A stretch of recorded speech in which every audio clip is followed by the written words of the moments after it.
এই মুহূর্তে উঠে আসছে সেটি হলো মুর্শিদাবাদ জেলার পরিযায়ী শ্রমিকেরা ওমানে আটকে পড়ে আছে। মুর্শিদাবাদ জেলার ভরতপুর, বেলডাঙ্গা, নবগ্রাম, কান্দি সহ মুর্শিদাবাদ জেলার একাধিক জায়গার পরিযায়ী শ্রমিক তারা আটকে রয়েছে ওমানে। রোদ বৃষ্টি উপেক্ষা করেই ফাঁকা আকাশের নিচে দিন কাটছে তাদের। ঘরে ফেরার কাতর আছি পরিযায়ী শ্রমিকদের। তাদের অভিযোগ যে কাজ দেব বলে তাদের নিয়ে যাওয়া হয়েছিল সেই কাজ তাদের দেওয়া হয়নি, দেওয়া হয়েছে সাফাইয়ের কাজ, তা তারা করতে চাননি, যার ফলে ঘর থেকে বের করে দেওয়া হয় তাদেরকে।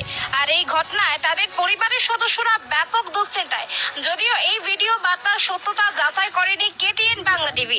এই নিয়ে নবগ্রাম ব্লক তৃণমূল কংগ্রেসের আইএনটিটি ইউসির ব্লক সভাপতি রাজু রহমান বলে, বিষয়টি সত্য, ভারতের বাইরের ঘটনা, তাই এটি এখন কেন্দ্র সরকারের দেখার বিষয়। যদিও আমাদের রাজ্য সরকার বিষয়টি দেখছেন বলে জানান। আটকে পড়া ওই পরিযায়ী শ্রমিকরা যে ভিডিও পাঠিয়েছে তাতে তারা কি বার্তা বলছে শুনবো। সেই সঙ্গে নবগ্রাম ব্লক তৃণমূল কংগ্রেসের আইএনটিটি ইউসির ব্লক সভাপতি রাজু রহমান কি বলছেন সেটাও শুনবো।